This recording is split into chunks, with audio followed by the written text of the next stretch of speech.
नमस्कार दोस्तों, आज हम लोग का टॉपिक भारतीय संविधान के नागरिकता सिटीजनशिप के बारे में, जिस पर हम आज डिस्कशन करेंगे। बहुत सारे एग्जाम, चाहे एमपीपीएससी, व्यापम, रेलवे, एसएससी हो, इनसे बहुत सारे क्वेश्चन आते हैं। जैसे क्वेश्चन आता है, भारतीय नागरिकता अधिनियम कब लागू किए गए, भारत में कितने प्रकार से नागरिकता प्राप्त की जा सकती है, पंजीकृत से नागरिकता प्राप्त करने के लिए अवधि कितनी है, देशीकरण से नागरिकता प्राप्त करने के लिए क्या क्या शर्तें हैं, इसके अलावा नागरिकता प्राप्त करने के लिए क्या शर्तें हैं और नागरिकता त्याग करने के लिए क्या क्या शर्तें हैं। तो चलिए हम लोग पढ़ते हैं। सबसे पहले नागरिकता का परिचय देखें। नागरिकता देखें तो भारतीय संविधान के भाग 2 और अनुच्छेद 5 से लेकर 11 तक नागरिकता का उल्लेख किया गया है। नागरिकता देखें तो हमारे भारतीय संविधान में ब्रिटेन से लिया गया। हम लोग संविधान के स्रोत पढ़ चुके हैं, तो हमारे जो भारतीय नागरिकता है, भारतीय संविधान में जो नागरिकता है वह ब्रिटेन से लिया गया है और हमारी नागरिकता एकल नागरिकता है। क्वेश्चन आ चुके हैं कि भारतीय संविधान में नागरिकता कहां से लिया गया है और किस प्रकार की नागरिकता है। तो हमारे भारतीय संविधान में नागरिकता ब्रिटेन से लिया गया है और देखें एकल नागरिकता है। जैसे अमेरिका में देखें, अमेरिका में दोहरी नागरिकता है, वहां एक स्टेट का होता है, एक देश का होता है, परंतु हमारे भारत में केवल और केवल सिंगल नागरिकता है। भारतीय संविधान में देखें तो नागरिकता का परिचय, भारतीय संविधान में नागरिकता देखें तो नागरिकता एक दशा है जिसको प्राप्त करने के बाद हम उस देश की मूलभूत सेवाओं को ग्रहण करते हैं। नागरिकता देखें संघ सूची का विषय है और नागरिकता संबंधी कानून बनाने का जो अधिकार है वो भारतीय संसद को प्राप्त है।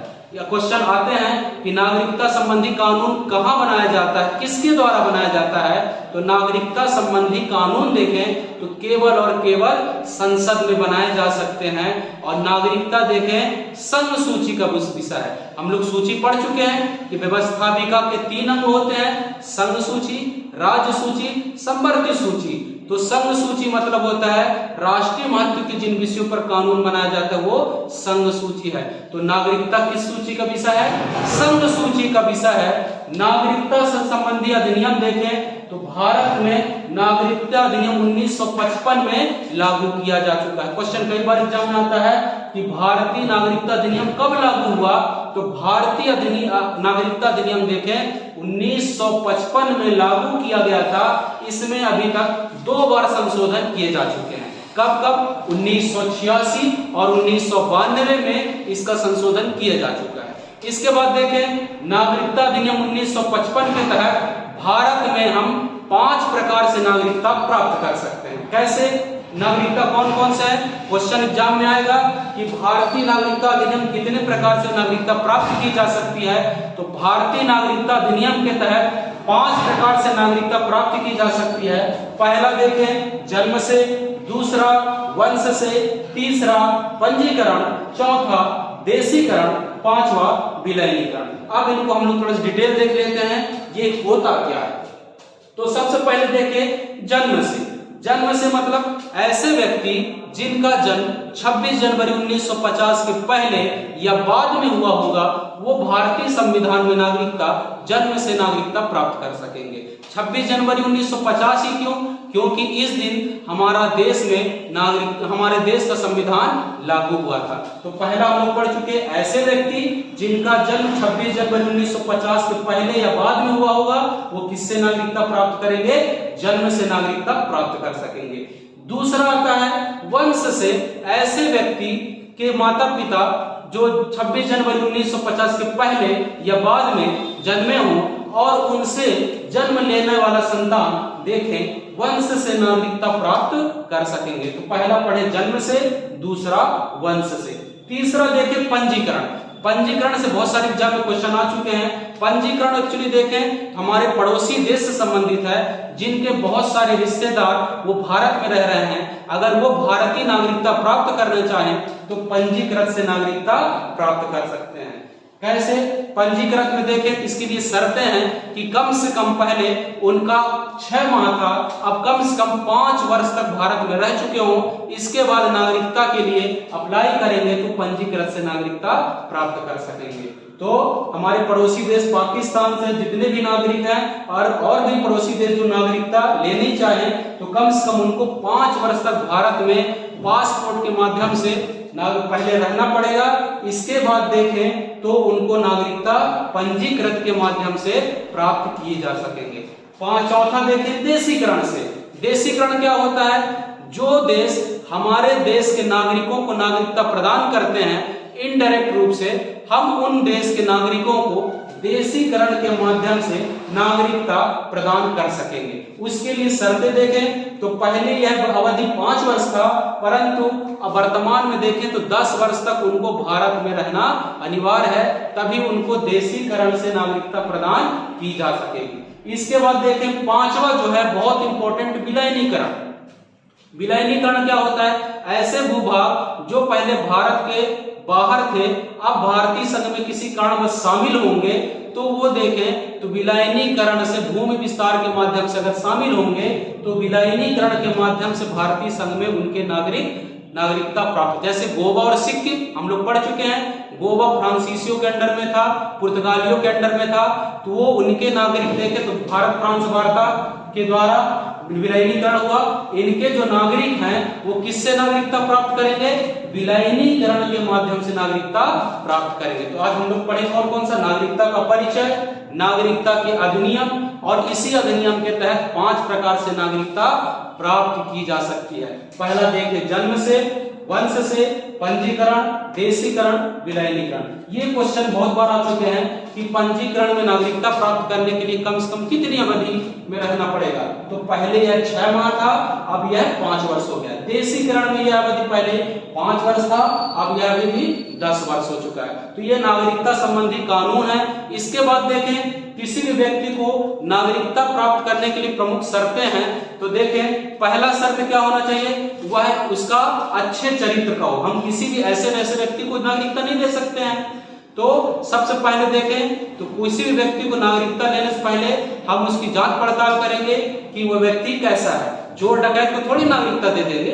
तो हम सबसे पहले उसकी शर्तें देखें तो वह व्यक्ति कैसे? अच्छे चरित्र का होना चाहिए। किसी व्यक्ति को, विदेशी व्यक्ति को नागरिकता लेने के लिए सबसे पहले उसको क्या? अच्छे चरित्र का हो।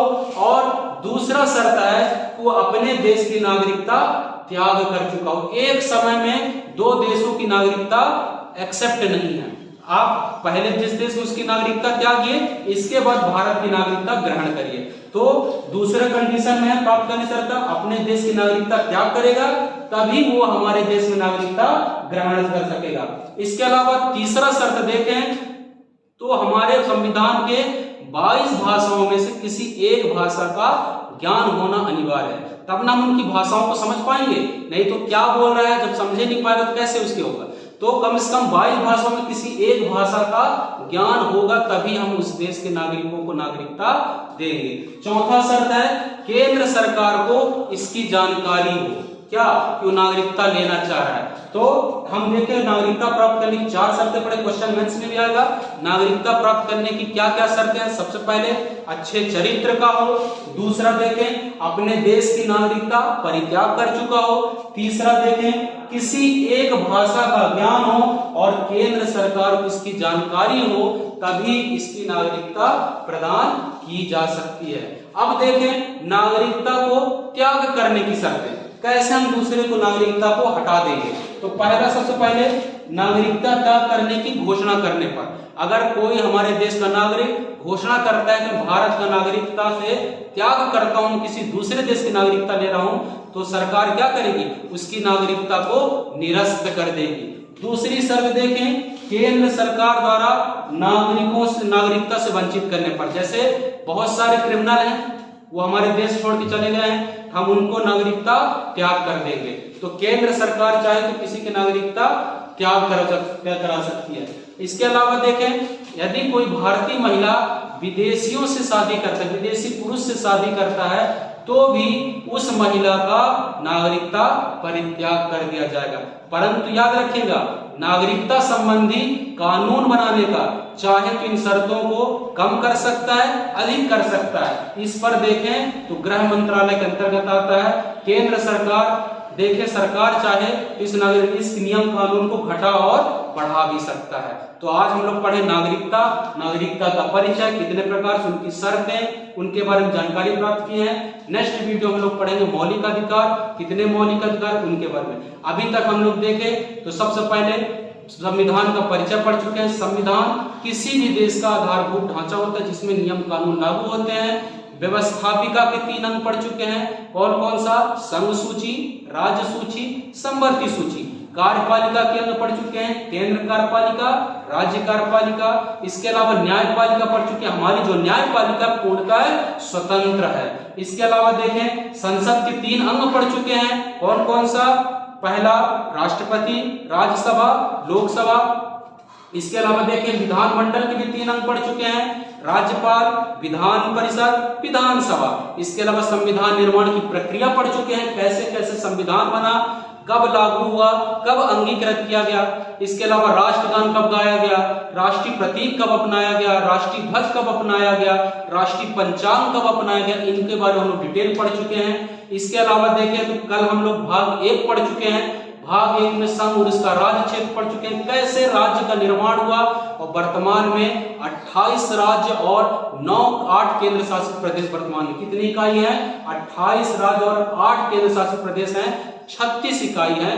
आज हम लोग भारतीय संविधान की नागरिकता पढ़ चुके हैं। नेक्स्ट वीडियो में पढ़ेंगे मौलिक अधिकार, कितने मौलिक अधिकार उनके बारे में बारीकियों जानने की कोशिश करेंगे। धन्यवाद।